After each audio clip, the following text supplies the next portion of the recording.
আমরা পেয়েছি সাবেক বাংলাদেশের প্রধানমন্ত্রী শেখ হাসিনা। আপনাকে স্বাগত জানাই, আপনি আমাদেরকে সময় দিয়েছেন, এসেছেন আমাদের কাছে। আমাদের সাথে আরো থাকছেন ডক্টর মোহাম্মদ ইউনূস। ডক্টর মোহাম্মদ ইউনূস, আপনাকে আমাদের অনুষ্ঠানে স্বাগত জানাই। আপনি আমাদের সময় দিয়েছেন, সেজন্য আমাদের কৃতজ্ঞতা। অন্তর্বর্তী সরকারের প্রধান উপদেষ্টা ডক্টর মোহাম্মদ ইউনূস যুক্তরাষ্ট্রে বিল ক্লিনটনের উপস্থিতিতে একটা অনুষ্ঠানে বললেন যে এই আন্দোলন খুব নালিশ করে, আমি কেন এখানে বসে আছি, আমি কেন বক্তৃতা দিই, তার খুব লাগে। কেন লাগে? আমি একজন স্বাধীন চেতা মানুষ এবং বাংলাদেশের সংবিধান অনুযায়ী এখনও আমি প্রধানমন্ত্রী। 7 জুলাই ছাত্ররা আন্দোলন শুরু করলো কোটার, কারণ এই কোটা তো আমি বাতিল করে দিয়েছিলাম যখন 2018 সালে তারা আন্দোলন করে।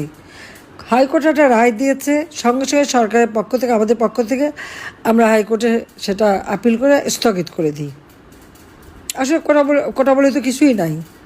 তারপর 7 জুলাই থেকে যখন আন্দোলন শুরু করে, আমি তখন সবাইকে বলেছিলাম, পুলিশ আইজিপি কমিশনার বা আমাদের সবাইকে বলছিলাম, দেখ বা ছেলেপেলেরা আন্দোলন করছে, আমরা তো আন্দোলন সংগ্রাম করে রোদে পুড়ে বৃষ্টিতে ভেজে দিনের পর দিন সংগ্রাম করেই এই দেশ স্বাধীন করেছে। এরা তো সেসব কিছু করতে হয়নি, কারণ 2009 আমি সরকার গঠন করার পর থেকে এই 15 বছর ধরে মানুষ শান্তিতে ছিল। লেখাপড়ায় যেখানে বছরের পর বছর সেশন জট থাকতো, জিয়ার আমলে, এরশাদের আমলে, খালেদা জিয়ার আমলে, আওয়ামী লীগের আমলে কোনো সেশন জট ছিল, আস্তে আস্তে সেশন জট কমালাম। লেখাপড়া নিয়মিত করা, উচ্চশিক্ষা, ডিজিটাল শিক্ষা, সাবমেরিন কেবল, বঙ্গবন্ধু স্যাটেলাইট উৎক্ষেপণ, আমাদের ওয়াইফাই কানেকশন সারা বাংলাদেশে, সবই তো আমরা করে দিয়েছি। প্রত্যেকটা ঘরে ঘরে আলো জ্বেলে দিয়েছি, শিক্ষার একটা চমৎকার পরিবেশ করে দিয়েছি। তো তারা একটু রোদে ভিজে বৃষ্টিতে ভিজে আন্দোলন করতে দাও, ওদের দাবি তো সব মেনে নিলাম। সেই আন্দোলন তারা শুরু করলো, আমরা সব দাবি মানলাম। তখন আসলে 1 দফা দাবি, ইউনূস ট্যাক্স ফাঁকি দেয়। 1100 কোটি টাকার উপর তার কাছে ট্যাক্স পাওনা, 666 কোটি টাকার মামলা হলো। সেই মামলা রায় হওয়ার কথা ছিল 6 আগস্ট। প্রত্যেকটা তার যে এই যে 48টা কোম্পানি, সবই কিন্তু একটাও লাভজনক না। লাভজনক না, তার কারণটা হচ্ছে সে কোনো ট্যাক্স দেবে না, কাজে সে ট্যাক্স ফাঁকি দেবে। আর শ্রমিকদের যে প্রত্যেক কোম্পানি প্রফিটের 5% শ্রমিক কল্যাণ ফাউন্ডেশনে যাবে। কোনো দিন একটা টাকাও তারা দেয়নি। শ্রমিকরা তার বিরুদ্ধে মামলা করে, সেই মামলায় সে সাজাপ্রাপ্ত আসামি। ডক্টর ইউনূস কনভিক্টেড আসামি, সাজাপ্রাপ্ত আসামি, সেটা আবার লেবার কোর্টে। আজকে সে হয়ে গেছে ক্ষমতার শিখরে বসে আছে অবৈধভাবে, যার কোনো সাংবিধানিক ভিত্তি নেই, যার কোনো জনগণের ম্যান্ডেট নাই। এই অবৈধ ক্ষমতা দখল করে এখন ক্ষমতাকে ভোগ করা, অর্থ আত্মসাৎ করা, অর্থ পাচার করা এবং অর্থ বাড়ানো, এটাই হয়ে গেছে তার। এবং এর মধ্যে ব্যবসা বাণিজ্য কিন্তু আরও কিছু সে হাতিয়ে নিয়েছে। ঠিক বিকাশ, নগদ এদের মতো তিনি টাকা এক্সচেঞ্জ করতে পারবেন। তারপরে হাসপাতাল করবে, এটা করবে, সেটা করবে, না ব্যবসা ইতিমধ্যে এই কয় মাসের মধ্যে তিনিও যেমন হাতিয়ে নিয়েছেন, আবার তার ওই সমন্বয়ক গোষ্ঠী তারাও আপনারা দেখেন, ওই তার সেই প্রেস সেক্রেটারি থেকে শুরু করে তার সাথে যারা শত শত কোটি টাকার মালিক হয়ে গেছে তার ইতিমধ্যেই। 1000 টাকা খরচ করার ক্ষমতা ছিল না তাদের, এখন শত কোটি টাকা ছাড়া তার চোখে দেখে না, আবার দলও করে ফেললো। এইভাবে একটা দেশকে যে তারা ধ্বংসের দিকে নিয়ে গেল, এবং পুরো দেশটা একটা জঙ্গি। আজকে যেখানে আমি কথা বলি, আমার আওয়ামী লীগের অগণিত নেতাকর্মী ঘর বাড়ি ব্যবসা প্রতিষ্ঠান সব একে একে ধ্বংস করে দিচ্ছে। সবথেকে দুঃখের বিষয়, 32 নম্বরে বঙ্গবন্ধু ভবন, যে ভবন থেকে জাতির পিতা স্বাধীনতার ঘোষণা দিলেন, রাষ্ট্রপতি হিসেবে তিনি কিন্তু কোনো বড় জায়গায় থাকেন নাই, ওই ছোটো বাড়িটাই থাকতেন। কারণ এই বাড়িটা আমার মা নিজের হাতে তৈরি করেছেন। মাত্র 2টো কামরা করে আমাদের নিয়ে এসে ওঠেন, একটা একটা করে প্রত্যেকটা ইট মা নিজের হাতে পানিতে ভেজাতেন, কাতনি দিয়ে গেলে নিজে হাতে পানি দিতেন লেবার খরচ কমাতে। সেইভাবেই বাড়িটা আমার মা গড়ে তুলেছিলেন। ওই বাড়িতে কিন্তু আমার মা, বাবা, ভাই সবাইকে হত্যা করলো, রক্তের দাগ, বুলেটের চিহ্ন ওই বাড়িতে। ওই একটা সম্পত্তি তো আমাদের 2 বোনের, আমরা তো সেটা ভোগ করিনি, আমরা তো জনগণকে দিয়ে দিয়েছি। বঙ্গবন্ধু মেমোরিয়াল ট্রাস্ট করেছি, বঙ্গবন্ধু স্মৃতি জাদুঘর করেছি, জাদুঘর করে ট্রাস্টের মালিকানায় ওই বাড়ি তো আমরা দান করে দিয়েছি জনগণকে। ওটা তো জনগণের সম্পদ।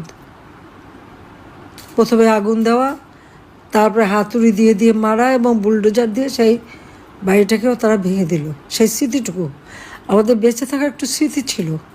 হ্যাঁ, আমি 81 সালে ফিরে এসে আমাকে কিন্তু জিয়া রহমান ওই বাড়িতে ঢুকতে দেয়নি। জিয়া মরার পরে সাত্তার সাহেব তখন বাড়িটা দিয়েছিল, সেটা আবার অন্য এক ইতিহাস। আমাদের নামে একটা বদনাম করবে, এই সোনাদানা পাওয়া গেছে, এটা গেছে ওইসব প্রচারের জন্য। যা হোক, তাও ওটা দিয়েছিল। তো ঘরে বসে আমি আমার বাবা ভাইদের জন্য দোয়াটা পড়তে পারতাম, কারণ জিয়া বেঁচে থাকতে ঘরে ঢুকতে পারিনি, রাস্তায় বসে দোয়া পড়তে হতো। কিন্তু আমাদের কোনো আফসোস এটা আমি করি না এই জন্য যে বঙ্গবন্ধুর নাম মুছে ফেলার চেষ্টা তো বহুবার হয়ে গেছে। 7ই মার্চের ভাষণ আন্তর্জাতিক প্রামাণ্য দলিলে জাতিসংঘ কর্তৃক স্বীকৃত, ইউনেস্কো স্বীকৃত দিয়েছে। বঙ্গবন্ধুর নাম ওই স্যাটেলাইট বঙ্গবন্ধু 1 ওর গায়ে লেখা মহাকাশে চলে গেছে, আর সারা বিশ্ব জানে। কাজেই হাজার হাজার নেতাকর্মী আজকে গৃহহারা, ঘর বাড়ি হারা, আগুন দিয়ে জ্বালিয়ে দিয়েছে, সব লুটপাট করেছে। এই লুটেরা কারা? আজকে এত নীতির কথা, ক্ষমতা, এত দাপট, সব লুটপাট করেই তো এই দাপটার এত বড় কথা। তো লুটেরাদের রাজত্ব চলছে এবং ইউনূস হলো সেই লুটেরাদের সর্দার। আওয়ামী লীগের যে কয়েক হাজার নেতা কর্মীকে হত্যা করেছে, শুধু নেতা শুধু না, তার পরিবার সহ। ছেলেকে পায়নি, মাকে নামাজ পড়া অবস্থায় মার মাথায় আঘাত করে মাকে মেরেছে, মা চাচি একসাথে থেকে তাদের পুড়িয়ে মেরেছে, বাবাকে ধরে মেরেছে, অসুস্থ বাবার গায়ে হাত তুলেছে, অপমান করেছে। আওয়ামী লীগের নেতাকর্মীরা 32 সময় পুল দিতে গেছে, এমনভাবে তাদের বেজ্জুতি করেছে এবং অত্যাচার করেছে যে পরবর্তী তাদের মৃত্যুবরণ করেছে। এই কারাগারে, বগুড়া কারাগার, সব কারাগারই তো প্রায় 11 জন তারা জেল হত্যা করেছে। আর এমন কালকে আমি কদিন সমস্ত জেলা যেখানে যেখানে কথা বলছি, একই চিত্র। আওয়ামী লীগের নেতাকর্মীদের ঘর বাড়ি জ্বালানো প্রাণো, সকলের বিরুদ্ধে মামলা, আর হত্যা মামলার তো সীমাই নাই। ডক্টর ইউনূস আমার বিরুদ্ধে 288টা মামলা দিয়েছে এবং গোটা আওয়ামী লীগের যত নেতাকর্মী, আমাদের 14 দলীয় নেতাকর্মী মিলিয়ে না হলেও 60 থেকে 70 হাজার মামলা সে দিয়েছে। এবং এজাহারভুক্ত আসামি, আর তার সাথে যদি আমরা অজ্ঞাতনামা ধরি, না হলে 5 লাখ লোকের আসামি করেছে। এখন ইউনূসের নাম আমার মানে গিনিস বুক অফ রেকর্ডে দিলে সে নামটা উঠবে, কারণ কোনো শাসক এত দ্রুত সময় এত মামলা দেওয়া, এত মানুষ হত্যা করা, প্রায় 3000-এর মতো পুলিশ হত্যা, আমাদের প্রায় 3-4 হাজার আওয়ামী লীগ নেতাকর্মী তাদেরকে হত্যা করেছে, আহত করেছে, এতিম করেছে বা সন্তানহারা করেছে। সংখ্যালঘু সম্প্রদায় সব থেকে বেশি তাদের উপরে অত্যাচার, হিন্দুদের বাড়ি বাড়ি যে আক্রমণ, মেয়েদেরকে রেপ করা, তাদের বাড়িঘর থেকে লুটপাট করা এবং আগুন দিয়ে পুড়িয়ে দেওয়া, খ্রিস্টানদের মন্দিরগুলি ভেঙে দেওয়া, খ্রিস্টানদের গির্জা 11টা গির্জা তারা আক্রমণ করে ভেঙে দিয়েছে, বুদ্ধিস্টদের মঠ ভেঙে দিয়েছে, আগুন দিয়েছে এবং তাদের উপরে হামলা। এমনকি আমাদের ওলামা মাশায়েখ, পীর, দরগা শরীফ, সেগুলো এদের হাত থেকে রেহাই পায়নি। কতগুলি দরগা শরীফ আপনারা দেখেন, সব ভেঙে টেঙে চুরমার, লুটপাট। ওলামা মাশায়েখদের বিরুদ্ধে অনেকের বিরুদ্ধে মামলা, তাদের উপরেও নির্যাতন। সেখানে মানে মসজিদ, দরগা, কোনো কিছুই তো বাদ যায়নি। সংখ্যালঘু সম্প্রদায়, এমনকি আমাদের যারা বীর যারা আছে তাদের উপর পর্যন্ত হামলা করেছে। তারা কী চায় দেশটাকে নিয়ে? এবারে প্রায় 1100-র মতো শিল্প কলকারখানা বন্ধ এবং আওয়ামী লীগের নেতাদের বহু শিল্প কলকারখানা আগুন দিয়ে পুড়িয়েছে বা ধ্বংস করে দিয়েছে বা বন্ধ করে দিয়েছে। হাজার হাজার লক্ষ লক্ষ শ্রমিক বেকার। এবারে ঈদের আনন্দ কোথায় থাকবে? ঈদের যাতায়াতের ভিড় কোথায় থাকবে? চোখের পানি, শ্রমিকের চোখের পানিতে ভরা ঈদ। দিনমজুর যা কামাই করতো আওয়ামী লীগের আমলে, অন্তত তারা তিন বেলা খাবার কিনতে পারতো, থাকার জায়গা পেত, কিছু টাকা থাকতো। আর এখন একবেলাও খাবার জোটাতে পারে না। সারের দাম, সেচের পানি কৃষক পায় না, বীজ পায় না। আমরা যে সমস্ত ভর্তুকি যা যা দিয়েছি সব বন্ধ। বয়স্ক ভাতা, বিধবা ভাতা, প্রতিবন্ধী ভাতা সব বন্ধ। এসব টাকাগুলি গেল কোথায়?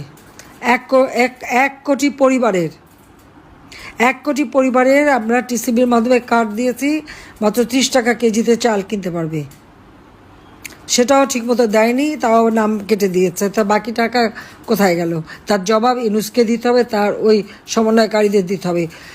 সংসদ ভবন, আমাদের সচিবালয় আগুন লাগে কিভাবে? সচিবালয়ে আগুন লাগালো কারা? সংসদ ভবন ভেঙে চত্বস্কারী কারা? এই ইউনূসের তো সেই মেটিকুলাস ডিজাইনেরই তো এটা অংশ। গণতন্ত্র ধ্বংস করেছে, সাংস্কৃতিক স্বাধীনতা নাই মানুষের, সামাজিক নিরাপত্তা নাই, মাথাপিছু আয় কমে গেছে, পেটে খাবার নাই। এবার আবারও মনে হয় যে আমরা যে দেশটাকে আমরা খাদ্যের স্বয়ংসম্পূর্ণ করেছিলাম, আজকে সেই দেশেরও আজ 12টা বাজাচ্ছে। এই যে মানুষের এতগুলি ক্ষতি সে করে গেছে, এটা কি তাকে কি এমনি এমনি ছেড়ে দেওয়া হবে?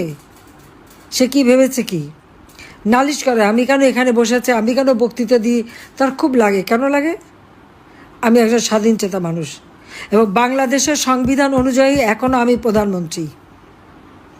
হ্যাঁ, ইউনূস চক্রান্ত করেছে, আমাকে হত্যার চেষ্টা করেছে। আল্লাহ আমাকে প্রত্যেকবার বাঁচায়। গ্রেনেড হামলা থেকে বাঁচিয়েছে, 76 কেজি বোমা হামলার থেকে বাঁচিয়েছে, গুলির থেকে বাঁচিয়েছে। এবারও ইউনূসের চক্রান্তের হাত থেকে আল্লাহই আমাকে ওখান থেকে বাঁচিয়ে এনেছে। আল্লাহ যখন আমাকে বাঁচায়, আমি বিশ্বাস করি আমাকে দিয়ে আরও কিছু ভালো কাজ করাবে। সেই কাজটা করাবে বলেই আমাদের দুই বোনকে বাঁচিয়ে রেখেছে। এখানে ইউনূস কিছুই করতে পারবে না, বরং তার বিচার হবে বাংলাদেশে।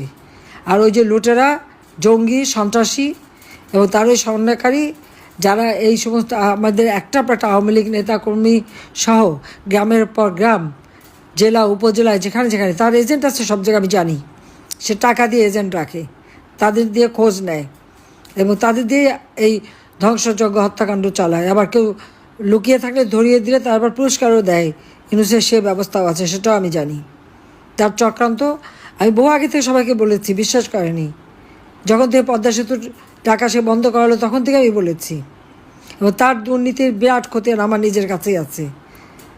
আমি সমস্ত ডাউনলোড করে নিয়ে নিয়েছি এবং এখন পড়ে পড়ে আমি দেখি যে কত হাজার কোটি টাকা সে বানিয়েছে বিদেশে। সে কোথায় এত টাকা পেল? 9 কোটি টাকা দিয়ে গুলশানে সে রোড নাম্বার 84-তে ফ্ল্যাট কেনে। প্যারিসে তার বিশাল বিলাস মাধ্যমে আমরা জাতি হিসেবে রাজনৈতিক গভীরতার সন্ধান পেয়েছি।